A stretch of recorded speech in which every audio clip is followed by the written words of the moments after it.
Hello દોસ્તો, કેમ છો બધામાં? આઈ હોપ તમે બધા મજામાં હશો। તો આજે આપણે 32 પુત્રીની વાર્તામાંની 5મી પુત્રી હંસા એક વાર્તા કહે છે, પંચદંડની વાર્તા। તો હવે આપણે તે વાર્તા જોઈ લઈએ। 5મા દિવસે રાજા ભોજ સિંહાસન ઉપર બેસવા ગયા ત્યારે પુત્રી હંસાએ તેને અટકાવ્યા અને બોલી, સુબુર રાજા, આ સિંહાસન ઉપર રાજા વિક્રમ જેવા પરોપકારી અને પરાક્રમી હોય તે જ બેસી શકે છે। આથી ભોજ રાજાએ વિક્રમ રાજા વિશે વધુ જાણવાની જિજ્ઞાસા બતાવી, જેથી હંસા પુત્રીએ રાજા વિક્રમની નવી વાર્તા કહેવાની શરૂ કરી। એક દિવસ ઉજ્જૈની નગરીમાં વિક્રમ રાજાની સવારી ભારે ધામધૂમ સાથે નીકળી। સવારીમાં નિશાન, ડંકા, હાથી, ઘોડા, પાલખી અને ઘોડેસવારોનો પાર નથી। હવામાં ધજા પતાકાઓ ફરે છે। રાજાની સવારી જોવા માર્ગમાં લોકોના ટોળે ટોળા ઉમટ્યા હતા। રસ્તે ચાલવાનો ક્યાંય માર્ગ રહ્યો નહીં। એવામાં એક કૌતુક થયું। રાજાની સવારી ફરતી ફરતી દેવદમની નામની ઘાંચણના મહેલ આગળ આવી। આ દેવદમની ધનાઢ્ય અને ઘણી વિદ્યાની જાણકાર હતી। દેવદમનીની દાસી મહેલ આગળ આવીને સડક પર કચરો વાળતી હતી। સવારી આવતી જોઈને દાસીને વાળવાનું બંધ કરી અને એક બાજુ ઊભી રહી। દેવદમનીએ દાસીને ઊભી રહેલી જોઈને બોલી, જોઈ શું રહી છે? જલ્દીથી કામે વળગ।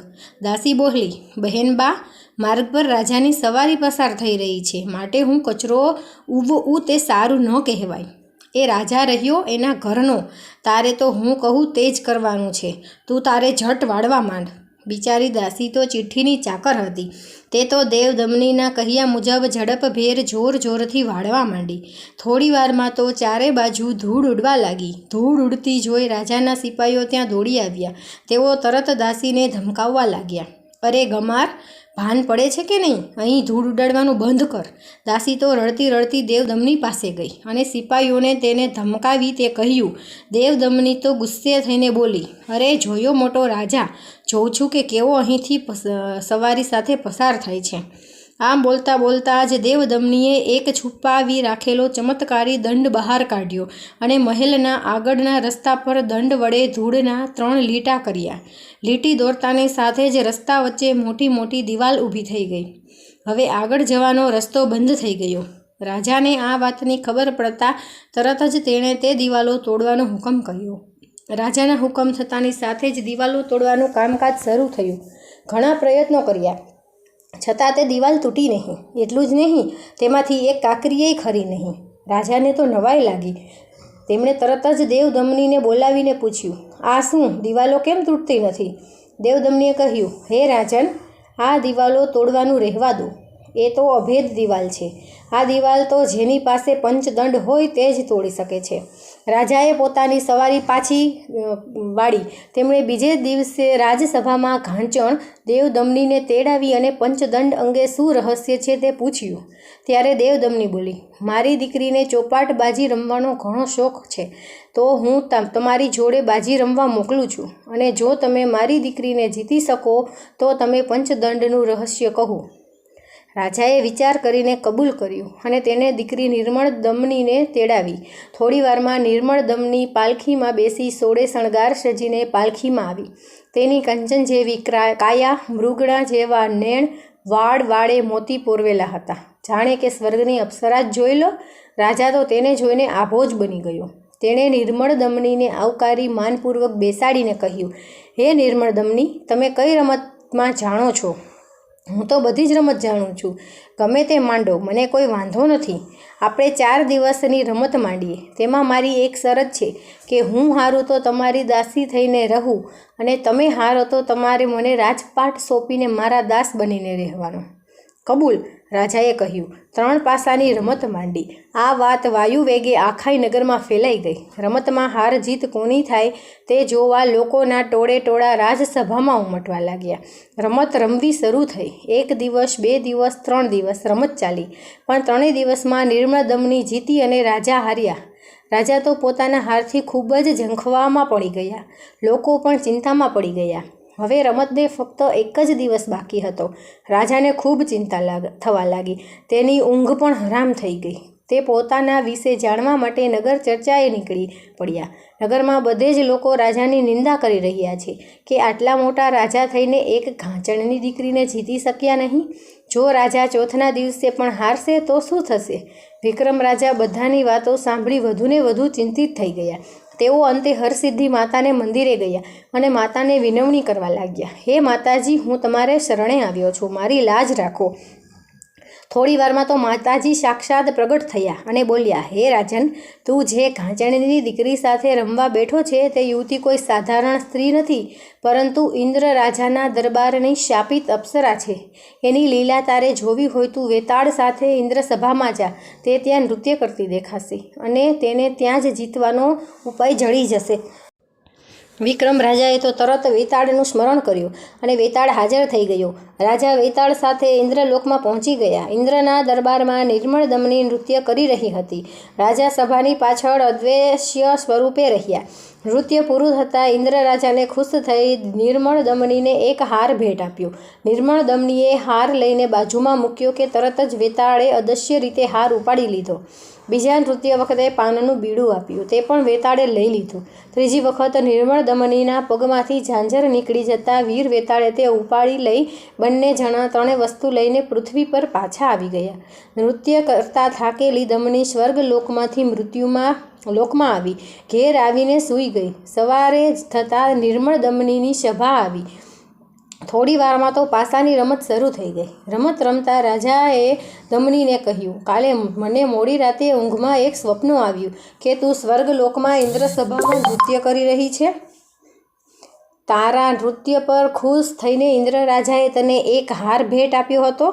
બોલ, ખરી વાત ને? નિર્મળ દમનીની આ સાંભળી હેપતાઈ ગઈ, છતાં ઠાવકું મોં રાખી બોલી, સપના તે કંઈ સાચા હોતા હશે. આ વાત સાવ ખોટી છે. રાજાએ તરત જ પોતાની પાસેનો હાર કાઢી દમનીને આપી ધર્યો તો દમની ડઘાઈ ગઈ. તેને લાગ્યું કે શું રાજા મારી વાત જાણી ગયા છે. તેનું ધ્યાન રમતમાં રહ્યું નહીં અને પાસા આવડા પડવા લાગ્યા. પહેલા દાવમાં રાજા જીતી ગયા. બીજો દાવ શરૂ થતાં રાજાએ સપનાની વાત આગળ ચલાવી અને તેની નિશાની રૂપે પાનનું બીડું બતાવ્યું. પાન જોડી નિર્મળ દમનીના શરીરે પરસેવો થઈ ગયો. બીજા દાવમાં પણ તે પાસા આવડા પડતા ફરી રાજા તે દાવ જીતી ગયા. ત્રીજા દાવ વખતે રાજાએ કહ્યું, ઇન્દ્ર સભામાં તું નૃત્ય કરતી હતી તે વખતે તારા પગમાંથી ઝાંઝર નીકળી ગયું હતું. દમની બોલી, ઝાંઝર તો મારે ઘેર પડ્યા છે. રાજાએ તરત જ ઝાંઝર કાઢીને બતાવ્યું. ઝાંઝરને જોતાં જ નિર્મળ દમનીના શરીરે કંપારી છૂટવા લાગી. તેના હાથ ધ્રુજવા લાગ્યા. ત્રીજા દાવામાં પણ તેના પાસા અવડા પડતા નિર્મળ દમની હારી ગઈ. તેણે વિક્રમ રાજા સાથે શરત મુજબ ગાંધર્વ લગ્ન કર્યા અને તેમનું દાસીપણું સ્વીકાર કર્યું. થોડી વારમાં આ સમાચાર આખા નગરમાં પ્રસરી ગયા. જે આગલી રાતે રાજાની નિંદા કરતા હતા તે બધા રાજાની વાહવાહ કરવા લાગ્યા. પછી વિક્રમ રાજાએ દેવદમની પાસે ગયા અને બોલ્યા, તારી દીકરીની હાર થઈ છે. હવે તારે શરત મુજબ મને પંચદંડની વાત કહેવી પડશે. દેવદમની બોલી, અહીંથી ઘણે દૂર કોંકણ દેશમાં સોપારગઢ નામે એક ગામ છે. ત્યાં શિવ શર્મા નામે એક બ્રાહ્મણ રહે છે. તેની પત્નીનું નામ ઉમાદે છે. ત્યાં તેઓ એક આશ્રમમાં બાંધી રહે છે. આશ્રમમાં એક પાઠશાળા છે. તેમાં બ્રાહ્મણ ઘણા વિદ્યાર્થીઓને વિદ્યા અભ્યાસ કરાવે છે. બ્રાહ્મણીની પત્ની ઉમાદે બહુ ચતુર છે. ત્યાં જઈ જાગતા રહેશો તો જીવશો અને જો ઊંઘ્યા તો મરેલા સમજશો. વિક્રમ રાજાએ પોતાનું રાજપાટ પ્રધાનને સોંપી વીર વેતાળની સાથે લઈને સોપારગઢ ગયા. તેમણે લઘુ લાઘવી વિધવાના બળે બટુકનું સ્વરૂપ લીધું અને શિવ શર્માની પાઠશાળામાં વિદ્યા અભ્યાસ કરવાને બહાને રોકાઈ ગયા. આ પાઠશાળામાં 62 વિદ્યાર્થી હતા. તેમાં એક બટુકનો ઉમેરો થતાં કુલ 63 વિદ્યાર્થી થયા. દિવસે બધા વિદ્યાર્થીઓને બ્રાહ્મણ ભણાવે. ભણીને બધા વિદ્યાર્થીઓ આશ્રમનું કામકાજ કરે. રાત પડતાં જ બધા વિદ્યાર્થીઓ ઊંઘી જાય, પણ બટુક સ્વરૂપે રહેલા વિક્રમ રાજા જાગતા જ રહેતા ને ઉમાદેના કાર્યો પર ધ્યાન રાખતા. થોડા દિવસ પછી બધું વ્યવસ્થિત ચાલ્યું. એક દિવસ મધરાત થતાં ઉમાદે શણગાર સજીને હાથમાં એક દંડ લઈને આશ્રમમાંથી બહાર નીકળ્યા. વિક્રમ રાજાએ તરત તેનો પીછો કર્યો. આશ્રમની થોડેક દૂર આવેલા એક વિશાળકાય આંબલીના ઝાડ પર ઉમાદે ચડવા લાગ્યા. વિક્રમ રાજાને પણ છાનામાના તે ઝાડના થડની એક બખોલમાં ભરાઈ ગયા. પછી ઉમાદેએ ઝાડ પર ચડી હાથમાંના દંડ વડે 3 વખત પ્રહાર કર્યા અને ઉડ ઉડ કહેતાની સાથે જ આંબલીનું ઝાડ અદૃશ્ય રૂપે આકાશમાં ઊંચે ઉડવા લાગ્યું. થડની બખોલમાં છુપાઈ રહેલા વિક્રમ રાજા તો આ જોઈ નવાઈ પામ્યા. થોડી વારમાં તો આ ઝાડ ઉડતું ઉડતું મસાણમાં આવીને ઉતર્યું કે તરત જ ભૂત પિશાચ અને મસાણની 64 જોગણીઓ તેની આસપાસ વીંટળાઈ ગઈ અને ગોળ કુંડાળું વાળીને પ્રદક્ષિણા કરવા લાગી. ઉમાદેએ ઝાડ પરથી નીચે ઉતરીને જોગણીઓને નમન કર્યા અને બોલી, હે માતાઓ, અત્યાર સુધી અમારે ત્યાં 62 વિદ્યાર્થીઓ હતા. હવે 63મો આવી ગયો છે અને 64મો મારો પતિ. હું 64 જોગણીઓને એક 32 લક્ષણા પુરુષનો ભોગ આપીશ. પછી તો તમે મને તમારી સાથે રહેવાનો અધિકાર પ્રાપ્ત થશે, ખરું ને? આ સાંભળી જોગણીઓ ખુશ થઈ ગઈ. કહ્યું, ઉમાદે, આવતી 14 તું અમારું નૈવેદ્ય કરજે, જેમાં ખીર, વડ અને બાકડા લાવજે. પછી 64 જણને જમવા બેસાડી દરેકના કપાળમાં સિંદૂરનું તિલક કરજે, દરેકના ગળામાં કરણના ફૂલની માળા પહેરાવજે અને દરેકના ભાણામાં ખંડ પૂરજે. પછી હાથમાંનો દંડ જમીન પર મૂકીને પ્રદક્ષિણા કરી ઉદો ઉદો એમ બોલીને પાણીની અંજલી છાંટીને કહેજે, હે ભવાનીમાં, લેજો તમારો ભોગ. આવું બોલતાની સાથે જ અમે 64 જોગણી 64 જણનો ભોગ વેચી લઈશું. પણ જો અમને અમારો ભોગ નહીં મળે તો તરત અમે તને ભરખી જઈશું. વિક્રમ રાજા ઝાડની બખોલમાં બેઠા બેઠા આ સાંભળ્યું અને ચોંકી ગયા. તેમણે ગમે તે રીતે 64 જણને બચાવવાનો નિર્ણય કર્યો. ઉમાદે પાછી ઝાડ પર ચડી અને ઉડન દંડ વડે થડને 3 ટકોર મારી ઉડ ઉડ બોલી કે તરત જ ઝાડ અદૃશ્ય રીતે ઉડીને પાછું તેની મૂળ જગ્યાએ આવી ગયું. ઉમાદે ઘેર ગઈ. વિક્રમ રાજા પણ બખોલમાંથી નીકળી પોતાની પથારીમાં આવીને સૂઈ ગયા. બીજે દિવસે ઉમાદે આશ્રમના કામે વળગીને ત્યારે લાગ જોઈ વિક્રમ રાજાએ પોતાના ગુરુ અને વિદ્યાર્થીઓને શમશાનવાળી હકીકત જણાવી. અંતમાં બધાએ સૂચનાને આપી, 14ને દિવસે ઉમાદે ચંડી પૂજન કરશે. આપણે બધાને નવડાવી કપાળે તિલક કરી કરણની માળા પહેરાવશે. પછી જમવા બેસાડી ભાણામાં ખંડ પૂરી હાથમાંનો દંડ ભોય પર મૂકી દંડની પ્રદક્ષિણા કરવા માંડશે. ત્યારે હું ઝડપથી પેલો દંડ ઉઠાવીને દોડવા માંડીશ. ત્યારે તમે પણ બધાએ મારી પાછળ દોડજો તો આપણે બધા જોગણીઓના ભોગ બનતા અટકી જઈશું. 14નો દિવસ આવ્યો. ઉમાદેએ તે દિવસે ચંડી પૂજન કર્યા. તે દિવસે ઉમાદેએ પોતાના પતિ અને 63 વિદ્યાર્થીઓ સહિત બધાને જમવા બેસાડ્યા. બધાના કપાળે તિલક કર્યા, ગળામાં કરણના ફૂલની માળા પહેરાવી, દરેકના ભાણામાં ખંડ પૂરી હાથમાંનો દંડ જમીન પર મૂકી પ્રદક્ષિણા કરી, હાથ જોડી બોલવા લાગી, હે ભવાનીમાં, લેજો તમારો ભોગ. આટલું બોલે તે તો વિક્રમ રાજાએ તરત છલાંગ મારીને દંડ ઉપાડીને નાસવા માંડ્યા. તેમની પાછળ પાછળ ગુરુ અને વિદ્યાર્થીઓ પણ જીવ લઈને નાઠા. કોઈએ પાછું વળીને જોયું નહીં. ઉમાદે મૂંઝાઈ ગઈ. થોડી વાર તો 64 જોગણીઓ આવી પહોંચી અને પોતાનો ભક્ષ્ય માંગવા લાગી. ઉમાદેએ કંઈ જવાબ આપ્યો નહીં એટલે 64 જોગણીઓએ ઉમાદેના દેહના 64 કટકા કરીને ખાઈ ગઈ. બીજી બાજુ વિક્રમ રાજા, ગુરુ અને અન્ય વિદ્યાર્થીઓ દોડતા દોડતા દૂર નીકળી ગયા. ખૂબ જ દોડવાથી તેમને ભૂખ અને તરસ લાગી હતી. વિક્રમ રાજા થોડીવાર થાક ખાઈને બધાને માટે ખાવાનું લેવા પાસેના નગરમાં ગયા. આ નગર તેના વિચિત્ર લાગ્યું. નગરમાં અસંખ્ય દુકાનો હતી, પણ બધી જ વેપારી વગરની ઉઘાડી. 7 માળની હવેલીઓ, પણ તેમાં કોઈ માણસ જ નહીં. નગરમાં ક્યાંય કોઈ માનવી, પશુ કે પક્ષી જોવા મળે નહીં. રાજા તો અચંબાનો પાર રહ્યો નહીં. તે છેવટે રાજમહેલમાં ગયા. તે આખો રાજમહેલ ફરી વળ્યા, પણ તેમાં કોઈ પણ માણસ નહીં. રાજાના મહેલના શયનખંડમાં એક બિલાડી સોનાના પલંગમાં કીન ખાબની પથારી પર બેઠી હતી. વિક્રમ રાજાએ આશ્ચર્ય થયું. તેઓએ બિલાડીની નજીક જઈને પૂછ્યું, તમે કોણ છો? આ ગામમાં એક પણ માણસ કેમ દેખાતો નથી? તમે અહીં એકલા કેમ બેઠા છો?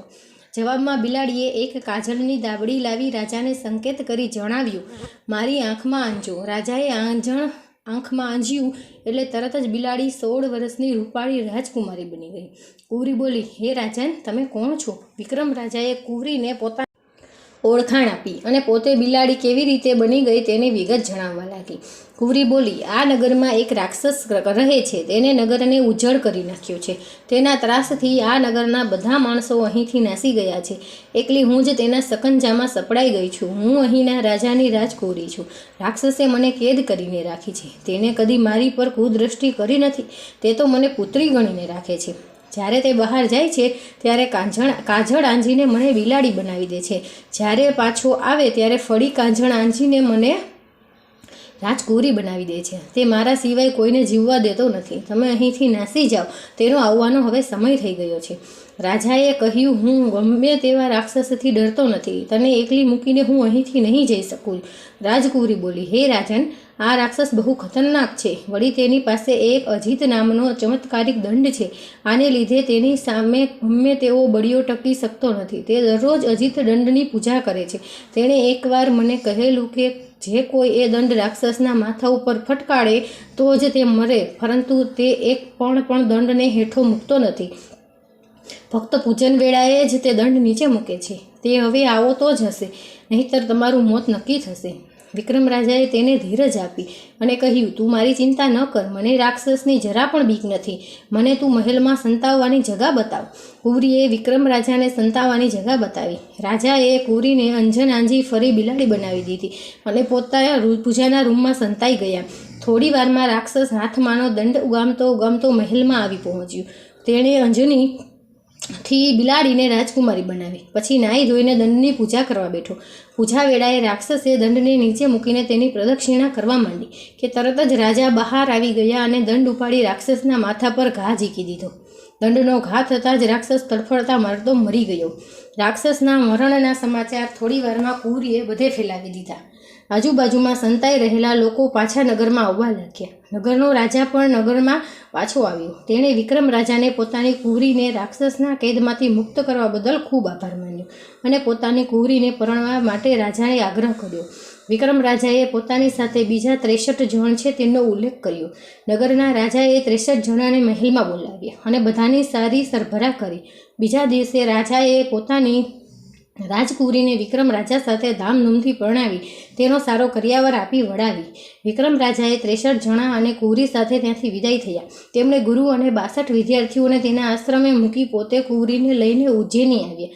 વિક્રમ રાજા પાસે 2 દંડ ભેગા થઈ ગયા હતા. એક ઉમાદેવનો ઉડન દંડ અને બીજો રાક્ષસનો અજીત દંડ. તો રાજા પાસે અત્યારે 2 દંડ આવી ગયા છે. હવે આગળના બીજા 3 દંડ તે કેવી રીતે મેળવે છે તેની વાર્તા આપણે હવે આગળના બીજા ભાગમાં કહીશું. જો તમને મારી વાર્તા પસંદ આવી હોય તો મારી ચેનલને લાઇક, શેર અને સબસ્ક્રાઈબ કરજો. Thank you for watching.